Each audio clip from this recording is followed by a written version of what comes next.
Tugas Lembaga Perekonomian Umat tentang Koperasi Syariah.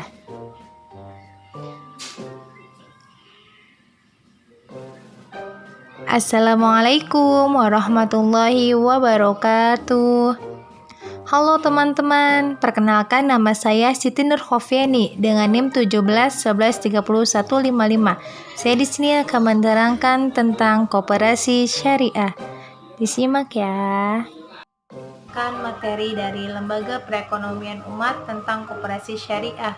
Koperasi syariah itu unit jasa dari keuangan syariah yang bergerak di bidang pembiayaan, investasi, dan simpanan dengan pola bagi hasil dan menurut prinsip syariah sebagai bagian dari kegiatan koperasi yang bersangkutan. Kemudian ada landasan koperasi syariah. Yang pertama itu dari Peraturan Menteri Koperasi dan Usaha Kecil dan Menengah Republik Indonesia nomor 16/MKUKM/9/2015 tentang pelaksanaan kegiatan usaha pinjam meminjam dan pembiayaan syariah oleh koperasi. Yang kedua itu koperasi syariah berdasarkan Pancasila dan Undang-Undang Dasar 1945. Yang ketiga yaitu koperasi syariah berasaskan kekeluargaan. Yang keempat yaitu koperasi syariah berlandasan syariah yaitu menurut Al-Quran dan Al-Sunnah dengan saling tolong-menolong atau ta'awun dan saling menguatkan yaitu takaful.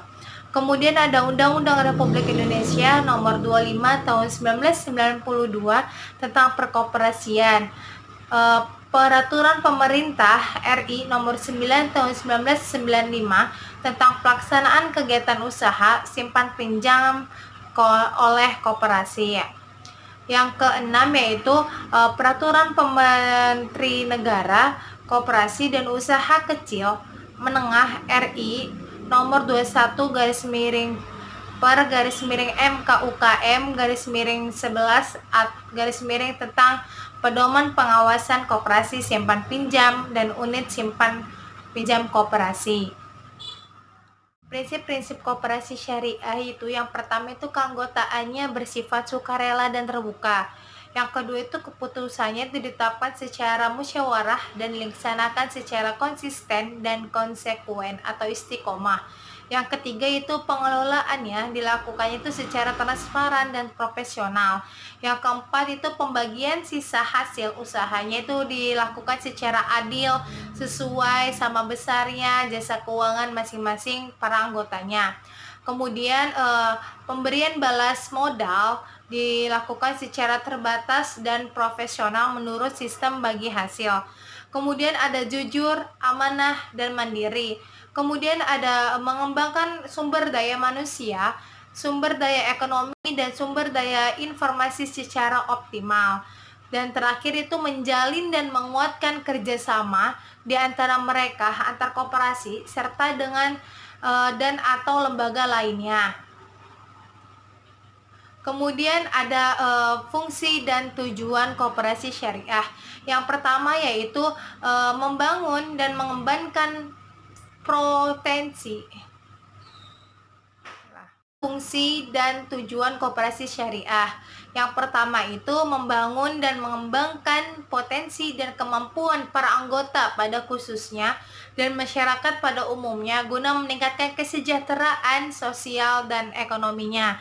Kemudian ada memperkuat kualitas sumber daya insani anggota agar menjadi lebih amanah, profesional, fatonah, konsisten, dan konsekuen. Kemudian ada berusaha untuk mewujudkan dan mengembangkan perekonomian sosial nasional yang merupakan usaha bersama berdasarkan asas kekeluargaan dan demokrasi ekonomi. Kemudian ada sebagai mediator antara penyandang dana dan pengguna dana sehingga tercapainya optimalisasi pemanfaatan harta.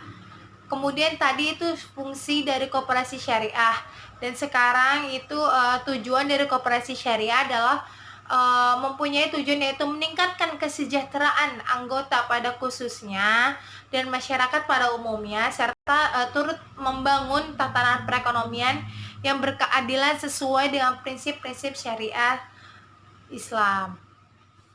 Produk-produk pembiayaan syariah yang pertama itu musyarakah, yang kedua itu mudorobah, yang ketiga itu murabahah, yang keempat istisna, kelima salam, keenam hasan, dan ketujuh ijaroh.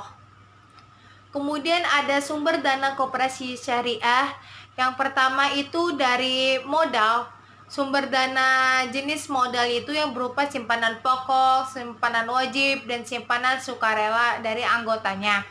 Kemudian dari simpanan, yaitu sumber dana jenis simpanan ini dapat berupa tabungan, pembiayaan, simpanan berjangka, murabahah, mudorobah, dan tabungan lainnya. Kemudian itu ada perbedaan dari koperasi syariah dan konvensional ya. Koperasi konvensional itu pasti memberikan bunga pada setiap kegiatan dalam koperasinya itu. Sedangkan kalau dalam koperasi syariah itu dengan cara bagi hasil yang diambil untuk melayani para nasabahnya. Kemudian dari koperasi konvensional itu tidak menjadikan usaha sebagai penerima zakat atau penyaluran zakat. Sedangkan kalau koperasi syariah itu zakat itu dianjurkan bagi para nasabahnya, karena koperasi ini juga berfungsi sebagai institusi jizwa atau zakat, infak, sedekah, dan wakaf. Kemudian dari manajemen dari koperasi syariah dan konvensional. Koperasi dalam operasionalnya itu memiliki komitmen terhadap nilai dan prinsip syariah yang mendekati fitrah dari sunnatullah, artinya itu sesuai dengan kebutuhannya, potensinya, atau kondisi dan norma agama yang semestinya, untuk menghindarkan ekstremitas ekonomi dan kesalahan materialisme maupun kapitalisme. Sedangkan sebaliknya, kalau dari koperasi konvensional itu, dalam koperasi konvensional itu memiliki nilai yang tampak dalam jati diri koperasinya atau comparative identity.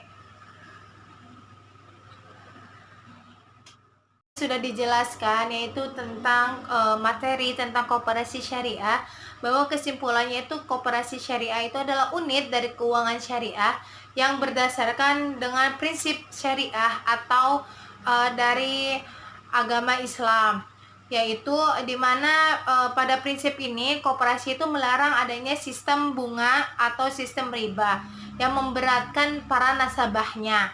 Maka koperasi syariah ini itu berdiri berdasarkan kemitraan pada suatu aktivitas atas dasar kesetaraan dan keadilannya.